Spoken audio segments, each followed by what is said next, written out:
Ever wonder why some people just seem to be crushing it financially, while others are always stressing about bills? What's the secret sauce to getting your money game strong, especially when you're young and full of dreams? Well, you're about to find out. This video dives deep into a super important topic that most schools never teach us: how to really win with money. We're talking about more than just saving a few bucks. We're talking about building a life of financial freedom. So stick around, smash that like button, drop your thoughts in the comments below, and don't forget to subscribe so you don't miss out on more epic insights like this. Let's get real for a sec. When it comes to money, most of us hear a lot about budgeting, saving, and investing. And yeah, those things are super important. But here's the kicker. There are actually two totally different, yet equally crucial skills at play here. On one hand, you've got the ability to make money, to generate income, to hustle, to create value that people pay for. On the other hand, you've got the ability to manage money, to budget, to save, to invest wisely, to make your money work for you. Think about it. You might know someone who's a total wizard at making a ton of cash, but they blow it all on frivolous stuff and end up broke. Or maybe you know someone who's super frugal, incredibly disciplined with their budget, but their income is so low that their efforts feel like they're barely moving the needle. The truth is, these are distinct muscles that need to be trained, and understanding which one to flex first can literally change the trajectory of your entire financial life. This article is all about helping you figure out that sequence, especially when you're in your prime, full of energy, and ready to conquer the world. It's about understanding that before you can become a master money manager, you first need to become a master money maker. When you're in your 20s and early 30s, society often pushes the narrative of extreme saving and penny pinching. Cut out your daily coffee, don't eat out, live like a hermit. While these habits aren't inherently bad, they can be misleading if your primary focus is still on a low income. Imagine trying to fill a bucket with a tiny spoon. No matter how diligently you scoop, it's going to take ages if the flow isn't strong. The same goes for your finances. If your income is modest, let's say IDR $5 million a month, even if you save a whopping 50%, which is incredibly tough, you're only putting away IDR $2.5 million. That's great, but it's not going to dramatically change your financial landscape in the short term. Your focus during these formative years should be less about squeezing every last rupiah from your meager earnings and more about expanding the size of your bucket.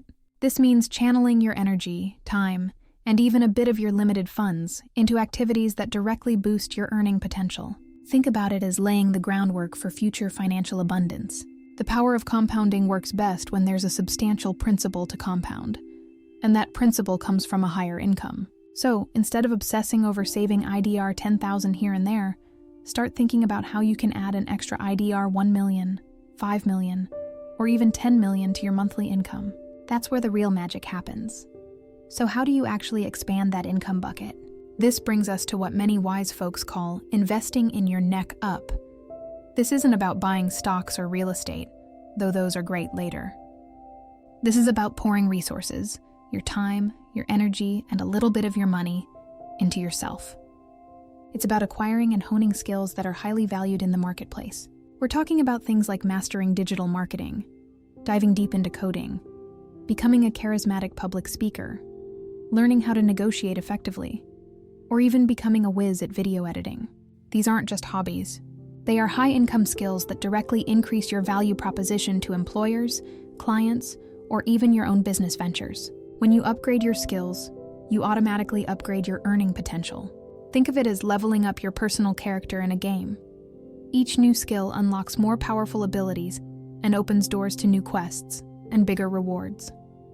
Don't be afraid to spend money on courses, workshops, books, or even mentorships if they promise a tangible return in skill development. This is arguably the best investment you can make in your youth, as the returns are exponential and last a lifetime. This self-improvement isn't just about career advancement. It's about building a versatile skill set that makes you adaptable and resilient in an ever-changing economic landscape. Now, while prioritizing income growth is key, it doesn't mean you should completely ignore money management. Once your income starts to grow, having a clear framework for managing it becomes absolutely essential to prevent it from slipping through your fingers. This is where a simple yet powerful system like the 1-2-3-4 rule comes into play. This rule isn't about restrictive budgeting that makes you feel deprived. It's about creating a balanced allocation for your money that serves your present needs, your immediate wants, and your long-term future.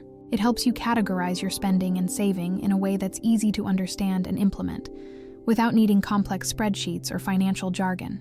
The beauty of this rule lies in its flexibility and its focus on proportionality, ensuring that as your income grows, your capacity for saving, investing, and even enjoying life grows alongside it, but in a structured manner. It's a mental model designed to help you avoid the common pitfalls of sudden income increases, such as lifestyle inflation, and instead channel your money towards building genuine wealth and financial freedom. By establishing these habits early, you're essentially programming yourself for financial success, making wise money decisions almost second nature as you progress through life. Let's break down the first two parts of this 1, 2, 3, 4 rule. The 1 stands for 10% of your income, which should be immediately allocated for your future. This 10% is your non-negotiable contribution to long-term savings and investments. We're talking about your retirement fund, a down payment for a house years from now, or any other significant life goal that requires substantial capital. This portion is about planting seeds for a distant harvest, ensuring that your future self will thank your present self. It's a commitment to building generational wealth and securing your golden years. The 2 represents 20% of your income dedicated to fun. Yes, you heard that right, fun. This is your allowance for healing, entertainment, hobbies, traveling, or whatever brings you joy and helps you de-stress. Life isn't just about working and saving. It's also about enjoying the journey. Depriving yourself entirely can lead to burnout and make your financial journey unsustainable.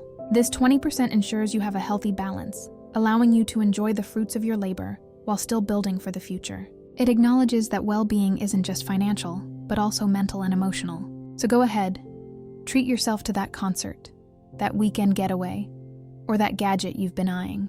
Responsibly, of course, within your 20% fun budget. Moving on to the 3 and 4 in our rule. The 3 represents 30% of your income, which should be actively directed towards building assets and achieving financial freedom.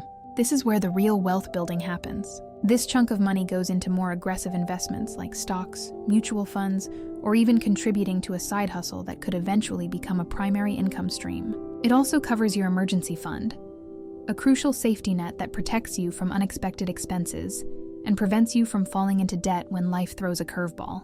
Building assets could also mean investing in a small business, purchasing a rental property, eventually, or anything that has the potential to generate passive income or appreciate in value. This 30% is your engine for growth, designed to accelerate your journey toward true financial independence. Finally, the 4 stands for 40% of your income, allocated for your everyday needs. This covers your essential living expenses: food, transportation, rent or housing payments, utilities, and other basic necessities that keep your life running smoothly. This is the foundation of your budget, ensuring that your fundamental needs are met without feeling overly stretched. The goal is to live comfortably within this 40%, optimizing your spending here so that you have more left for the other wealth-building categories. To truly supercharge your future fund, those essential 10% contributions, you need to implement some smart strategies. First and foremost, do it early. The moment your paycheck hits your account, automate a transfer of that 10% directly into a separate savings or investment vehicle. This pay-yourself-first mentality ensures that your future isn't an afterthought. It's a priority. You won't even miss the money, because you'll learn to live on the remaining 90%. Second, separate your accounts. This is crucial. Never ever mix your daily spending money with your long-term savings or investment funds. Have a dedicated account for your future fund that you rarely touch. This creates a psychological barrier, making it much harder to dip into your savings for impulse purchases. It also provides clarity on exactly how much you've accumulated for your long-term goals. Third, and perhaps most motivating, give your savings a purpose. Don't just save for the future. Name your savings accounts or investment portfolios based on their specific goals. Dreamhouse down payment, retirement freedom fund, kids education, or travel the world fund. Giving a tangible name to your savings goal makes it real, tangible, and much more exciting to contribute to. These simple habits, once ingrained, become powerful accelerators for your financial journey, turning abstract saving into concrete wealth building. Now, let's talk about a tricky period many young professionals encounter: the danger zone of earning between IDR 10 million to IDR 50 million per month. This income bracket often marks a significant jump from entry-level salaries, and while it brings financial comfort, it also introduces a stealthy enemy, lifestyle inflation. This is when your standard of living slowly but surely creeps up with your income. You start earning more, so you think, hey, I deserve a nicer car, or let's upgrade to a bigger apartment, or I can totally afford to eat out every day. While a little bit of comfort is fine, unchecked lifestyle inflation can completely negate your increased earning power. You might be making 5 times what you used to, but if your expenses also swell to 4 or 5 times their original size, you're not actually getting richer. You're just living a more expensive life with the same limited financial freedom. People in this zone often feel like they're earning good money, but still struggle to save or invest significantly. It's a vicious cycle where perceived wealth doesn't translate to actual wealth. The key here is conscious awareness and discipline. As your income grows, be intentional about how much of that extra money you allocate to needs and wants, versus how much you funnel directly into your future funds and asset-building categories. Resist the urge to automatically upgrade everything just because you can. One of the most powerful habits you can cultivate for lifelong financial freedom is a strong aversion to debt. Seriously, guys, avoid debt like it's the plague, especially when it comes to depreciating assets like fancy phones, trendy clothes, or even cars. Here's a golden rule to live by. If you can't buy it with cash, you probably don't truly need it yet. Of course, there are exceptions like a mortgage for a primary residence or a student loan that genuinely boost your earning potential. These are generally considered good debt if managed wisely. But for everything else, particularly consumer goods that lose value the moment you buy them, paying with borrowed money is a fast track to financial shackles. Interest payments eat away at your future earnings, and debt can create a constant mental burden, limiting your choices and freedom. Imagine having a significant chunk of your paycheck automatically dedicated to paying off past purchases. That's money you could have invested, saved, or used to build a better life. Learning to delay gratification and save up for desired items instills invaluable financial discipline. It teaches you to evaluate true needs versus fleeting wants, and ensures that when you finally acquire something, it's truly yours, free and clear, without the shadow of monthly payments hanging over your head. In a nutshell, for all you young guns out there, your absolute top priority should be increasing your capacity to make more money. Forget about obsessing over extreme couponing if your income is stagnant. Instead, pour your energy into investing in your neck up, sharpening those skills, learning new ones, and positioning yourself to earn a higher income. As your earning power grows, simultaneously commit to building good money management habits. The 1-2-3-4 rule provides a solid, easy-to-follow framework for balancing your savings, investments, fun, and necessities. And perhaps the most crucial lesson of all, steer clear of unnecessary debt. Aim to buy things outright, and if you can't, it's probably a sign that it's not the right time or the right purchase for you. By focusing on growing your income, diligently managing it with smart rules, and maintaining a debt-free lifestyle, you're not just chasing money. You're building a foundation for lifelong financial health, freedom, and the ability to live life on your own terms. It's about creating a future where you work because you choose to, not because you have to, setting yourself up for true independence. Disclaimer: the content on this channel is for educational and informational purposes only. It should not be considered financial, investment, or legal advice. Always do your own research or consult a licensed financial advisor before making any financial decisions. The creator is not responsible for any losses or damages resulting from the use of this information.